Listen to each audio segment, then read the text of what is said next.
I am Gary Wilcox, 40, and currently married to Catherine Wilcox, née Kelmer, 36. I am a corporate executive, and she is a school teacher. We have 2 children. John is 14, almost 15, and Candy is 12, almost a teenager. They are my reason for breathing. My wife, Kate, not so much anymore. We were in the living room. I was trying to read the news on my tablet. My wife, Kate, said, "Gary, we have to talk about something." I knew what the talk was going to be about. I just did not know the actors or their places on this stage. I put down the tablet and looked up. "What did you want to talk about?" I left out the normal dear that was almost always added when we were talking. "It must be something serious if you say it in that tone of voice." She must have sensed that I knew something. Kate cleared her throat. "I don't know. This isn't easy. How can I say this so you won't get angry?" "Just say it," I replied. "Yes.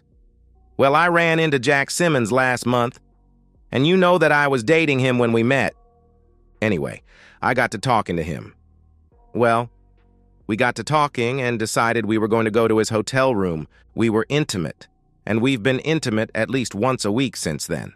It doesn't hold any significance in our marriage, and when he leaves, it will end." "Let me get this straight in my mind," I said, trying to keep the anger out of my voice. "You and the jerk who was hitting you when I first saw you are now intimate buddies? Is that what I'm hearing? And you're also telling me that you plan to continue being intimate with him until he leaves? You don't have to be so crude. It's not going to change anything at home."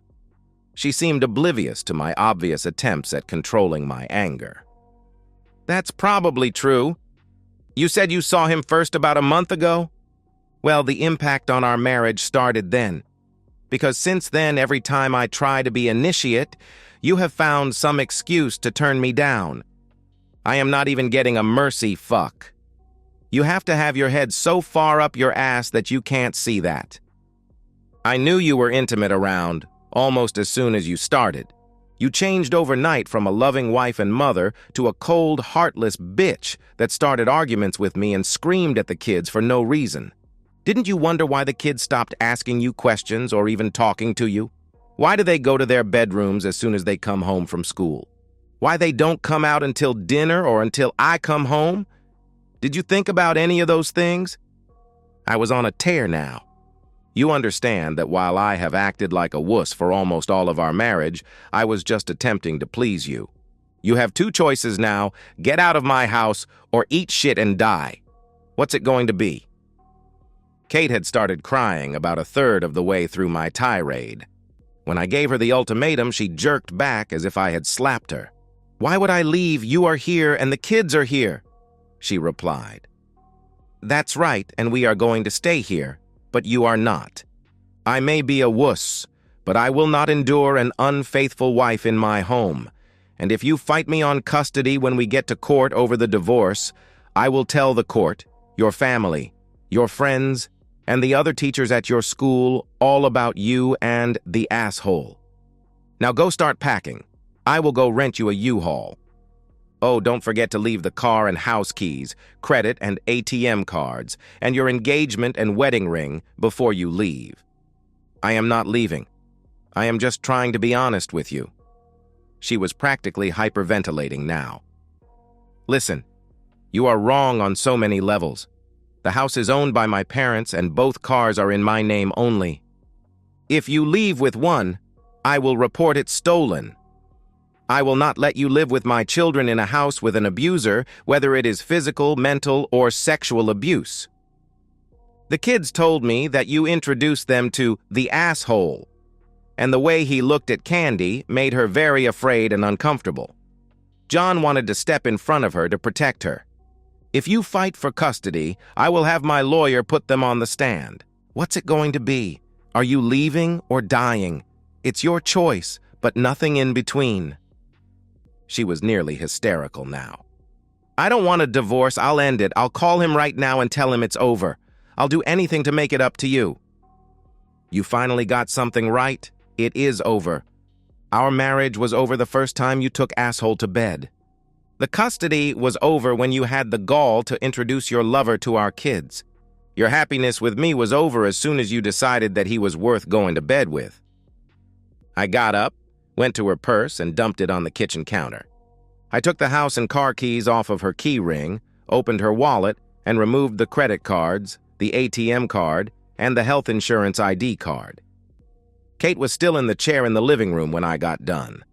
I handed her the empty purse and told her that all of her personal shit was on the kitchen counter. I turned away from her and went into the bedroom. I opened the closet and started to put all of her clothes on the bed. I went back to the kitchen and got several heavy-duty trash bags and started to fill the bags with her shoes. She came into the bedroom and saw what I was doing. "Stop, Gary. Please stop. Why are you doing this to me?" "We took a vow. We stood up in front of our friends, our families, and the church people and promised to forsake all others. You seem to have forgotten that." I pointed to the clothes. "This is stuff. This is nothing. This can be replaced, but you can't uncheat, can you? Let me ask you something else. Was he using protection? Also, if he wasn't, were you? You know you stopped BC pills years ago. Do you have a bun in the oven? One other thing he may have given you, have you been to the free clinic to get checked for a sexual disease? If you gave me a little present, that will come out in court also." She gave me a startled and very scared look. Kate's mouth opened, but no sound came out. I'll take that as a no. I turned and walked away. I met Kate just like I said. We were in high school, and as I was walking home one spring afternoon of my senior year, I heard a guy behind the house I was walking by shouting, "I am going to kill you. We are not breaking up unless I say so." Then I heard what sounded like a slap. I went back to see what was going on, and I saw Kate cowering on the ground, her blouse ripped, and Jack, the asshole Simmons, had his hand in a fist and was ready to punch her. I am not a stud, never was, but I had played a few sports, so I wasn't a 98-pound weakling either. Jack had not seen me yet, so when I said, "Jack, if that arm is not at your side and the grip on this lady is not released, I will personally rearrange your face and teeth," he, by reflex, let her go and turned on me. I quickly motioned her to run away from there. She was clear, and Jack was coming at me. I held my hands at my side and let him have the first swing. I ducked, and he hit the top of my head. He screamed as the pain traveled up his arm. I grabbed that arm, twisted his hand, and forced him to his knees. I said in a very low voice, "When I let go, I better see nothing but elbows and shoe soles as you run away. You had also better leave that girl alone, or I will be back to find out if you really have shit for brains, understand?" He nodded. I let go, and he took off like the ground was on fire and coming after him. I went back to the front of the house, and Kate was standing there. "Thank you." I was trying to tell Jack that I was breaking up with him because of his jealousy. He started yelling and hitting me. "Thank you." I told her that I had warned him to leave her alone. Then I said, "If you need help, or if he starts to bother you again, come and get me. I see you in school almost every day, so know that I will be there for you." Then I playfully added, "If you don't know it already, I am Gary Wilcox, damsel rescuer extraordinaire. Who fair damsel might you be? Allow me to present you with this cape to cover your person. It appears that you have suffered a clothing mishap." With that, she looked down and saw her torn blouse. Her industrial strength bra was showing. She got all red in the face and all the way down to under that white bulletproof-looking cloth. "I'm Catherine Kelmer. My friends call me Kate, and I will take that coat. Thank you again." She put my jacket on and pushed the sleeves up about halfway so that her hands would show. She was small in stature, probably 5'4", and maybe 110 pounds. She has beautiful blue eyes and a sort of brownish blonde hair. I found out she was a sophomore and was a transfer in that year. We walked to her house, and she asked me to come to the door with her. Once there, she kissed my cheek and thanked me again. I collected my jacket and went on my way. The next day at school, Kate saw me come in before homeroom and latched onto my arm and dragged me over to meet her school friends. It turns out that she told them what had happened and they needed to meet the hero of that play. After the introductions, I saw Jack walking down the hallway with his arm in a soft cast and a sling. He was with a couple of his cronies, and when he saw me, he beat a hasty retreat. I found out later that that blow to the top of my head had broken a finger and sprained his wrist. He stayed away from me, and as far as I knew, away from Kate for the rest of the time I was in high school. I graduated and went into the service as an electronics warfare specialist. My job was to maintain and repair drones. I served my 3 years and did not get stop-lossed. I had taken some general college courses while in the service, so when I was discharged, I enrolled at the local state college to get a business management degree. If I had the plan right, I would get my BA in 3 years and my MBA the next. I ran into Kate at the college. She saw me and waved for me to come over. I did, and she grabbed me in a hug. She asked if I was out of the service and what I was doing on campus. I took her to the student union building and got us some drinks. We caught up with each other. Kate told me that Jack had left school shortly after the start of their junior year. She explained that she had not enrolled in college right after she graduated, so she was a freshman. I told her that I had just started college and was using my GI Bill benefits so I would not have big debts when I graduated. I explained my major. I asked her what her major was going to be. "I'm studying to be an elementary school teacher. I love kids and think that I can help them to learn," she added. "I was very lucky. I earned several scholarships, and they even let me defer them for a year. I won't have student loans to repay either." The talk went on like that for about half an hour. I had a class to get to and realized that I had not eaten the lunch that I had been heading to. It was worth a missed lunch to talk to Kate. I saw Kate the next day and asked for her phone number. When she gave it to me, I asked if she would go to a stage play with me the coming weekend. She said she couldn't, and then gave me backstage passes to the play. She laughed and said, "I have a second lead part in the play. Please come as my guest, and I will introduce you to the cast and crew." I called her and talked to her a couple of times. The play turned out to be very good, and Kate was great. I thought that she would have done a better job with the female lead than the lady who did it. Kate laughed and said maybe, but the lead was the director's girlfriend, so there was not a chance she would get that part. We started to date on a regular basis, not every week, but we only missed because of my schoolwork for the rest of the school year. When the spring semester was drawing to a close, I informed Kate that I was enrolled in 2 summer courses. She said she was going to be working at a summer camp with elementary school-age kids. Kate asked me if I was planning on dating someone else while she was away for the summer. I responded that I was in a committed relationship, and while I had not asked for reciprocity, I hoped that my lady friend felt the same way. Kate looked a little sheepish. "I have not been committed to you. On the weekends that we did not do anything together, I occasionally went out with other guys. Never more than once with the same guy, and I never turned you down for a date.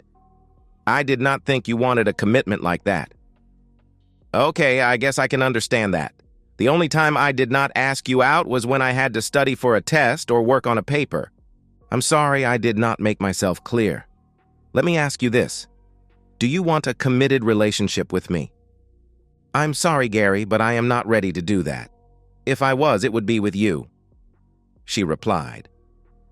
"Okay, now I know where I stand. I won't bother you again. If you come back to college in the fall, enjoy your college experience. It just won't be with me. Have a nice, enjoyable summer." I turned and walked away. During the rest of my college career, I saw Kate go through guys like they were a date of the week club purchase. It seemed that she almost made a point to parade the newest, best boyfriend through the student union when she knew I was going to be there. I had some occasional dates, but for the most part, I studied. When I wasn't studying, I was working as a volunteer with the local Veterans Transition Group. We helped returning veterans adjust to civilian life. I graduated with my MBA right on schedule and was hired by a local company as a section leader of a different city's sales force. My military background, my grades, and my progress in college all helped me get the job. My military background also allowed me to spot the people who were working for the company and the slackers that were just collecting paychecks. I was moving up the local corporate ladder at a quick pace. My social life was not so hot. All of the women in the office tried to set me up. I turned them down or went on a date. There was never a second date with any of the ladies. One of the secretaries, Laura, set me up with a great girl, a local second-grade teacher. Laura promised that she and her fiancé would also be there. It was to be a dinner and a play at a local playhouse. I said I would go on the condition that this was the last date she set me up with. Besides, I said, I like to eat, and I like live theater. Laura and her fiancé, Rob, showed up. They brought Kate in tow. She took one look at me and started to turn and leave. I got up from my seat at our reserved table and said, Kate, if you don't want me here, I will leave. Laura and Rob are your friends. Stay and enjoy your time with them. Then I left. Boy, oh boy, did I catch hell the following Monday morning. Laura bitched me out one side and in the other. She called me everything short of an axe murderer. I have had tamer-ass chewings by some of my drill sergeants. It seems that after I left and Kate quit crying, she explained that she had screwed up and broke up with me in college. After Laura calmed down, I told her, no more blind dates, none, never again. Then I told her my side of the breakup. Laura was surprised at the different versions. She did say that we both agreed that Kate did not realize that I was committed to her. I felt bad and was disappointed in myself for my actions. I finally got up the courage to call Kate's parents' house. I wanted Kate's number to call and apologize. Kate answered and I almost hung up. I swallowed hard and said, Catherine Kelmer, will you allow me to apologize for being a clueless male? When I broke up with you, it was because I was hurt. I did not mean to hurt you. I thought from what you said to me that I was a convenient date. You did say that if I was busy, you went out with others. I was rambling now, hardly stopping to breathe. Please forgive me for causing that hurt. I am sorry about last weekend, but when I saw that you were going to leave, I felt it was better if I did. Your friend Laura let me know that that was the wrong thing to do. It won't happen again. I am accepting a transfer back to the home office and back to our hometown. As you work here, and I will be there, we need not see each other except when you visit your parents. Goodbye. I hung up before she could say anything. About 30 seconds later, the phone rang and a laughing Kate said, You are indeed a clueless male. I was afraid to commit when we were dating. I knew you were not seeing others. I knew what you wanted. I was afraid. Those guys I paraded in front of you after we broke up were to make you want to get back to dating me. There was never a date with them. They knew I was using them to make you jealous. That really worked well, didn't it? I asked Laura to set me up with you. And then when I saw you, I chickened out. When you left, I was crushed. She finally slowed down and took a breath. I am on a 1-year contract with this school district. Next year, I will be teaching 2nd and 3rd at your old elementary school. You can't get rid of me that easy. Then she giggled again. Would you like to try to connect again? I would like to try to see if the feelings I ran away from and the man I compare all others against are still there. I want very much to date you again. It will be only you unless we find that we have moved on. I was stunned. I was silent for a very long pause. Aren't you going to say something? Okay, yes. Go to hell. Anything. Then she giggled again. I finally came to my senses. I am totally stunned at how this whole conversation has gone on. I think I would like to see if there are any feelings there. Would you let me cook you dinner this Friday night? It won't be real fancy, but I am a pretty good cook. I would like that, she answered. What time and should I pick up anything? Give me your address locally and I will pick you up at 6. If you want something alcoholic, get what you want. I don't drink much, and often when I do, it upsets my stomach, so I have quit. Is there anything you can't eat? There was that giggle again. No tofu, skunk, rattlesnake, or turkey bacon, no cooked cabbage, no cooked spinach, and absolutely no turkey hot dogs. She continued, I really like almost anything, and I will try anything once. Just don't go overboard. Think of this as just a continuation date after a 3-year attack of female cranial rectomitis causing the interruption. 6 works fine for me, and I will be ready. I want you to know that I will be trying my damnedest to correct my mistakes from back then. She gave me her address, and I made a very simple game hen and mushroom rice recipe that I found. The rice stuffing and a game hen each was a complete meal. The date went well. We dated until my transfer started. Kate had about 5 more weeks of classes, so we alternated weekends. One week I would come to her, and the next she would stay at her parents' house. After school was finished for the year, Kate went to a continuing education class at the local college and stayed with her parents.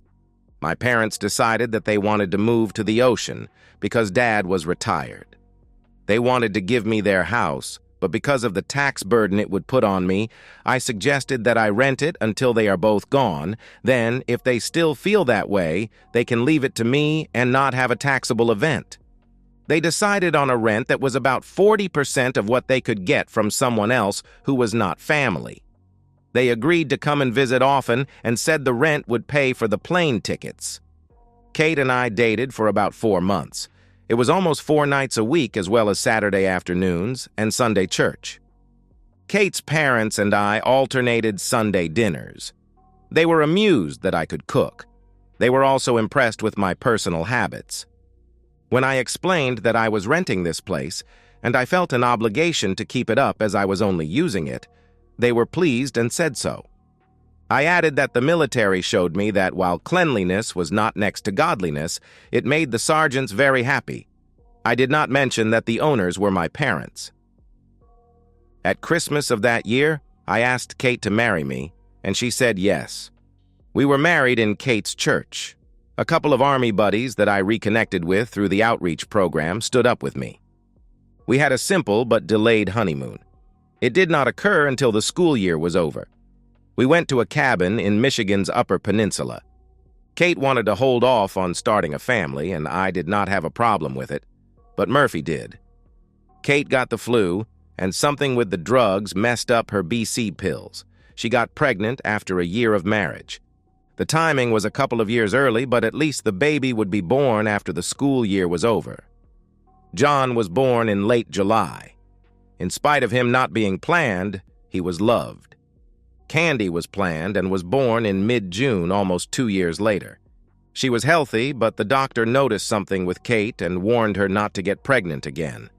I got snipped, and that took care of that problem. Kate had not been working as a teacher, but had kept up with her CE credits, so when the kids were in school for a full day, she went back to work.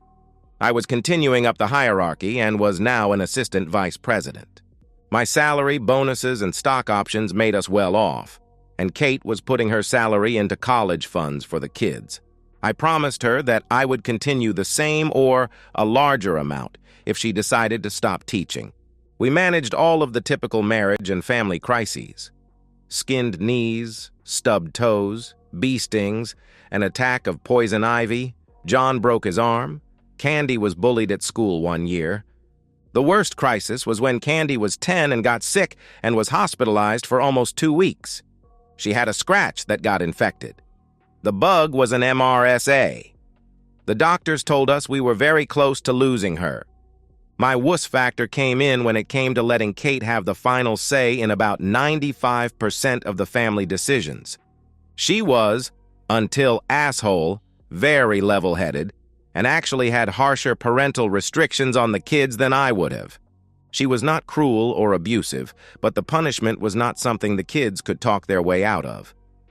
Then along came the asshole and the in-your-face attitude of Kate.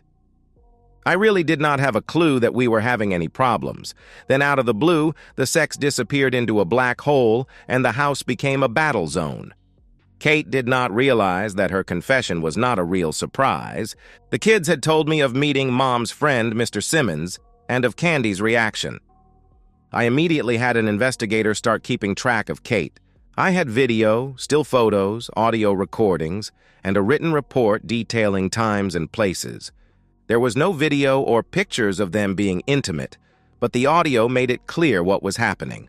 On the date of her confession, I did not tell her of this evidence.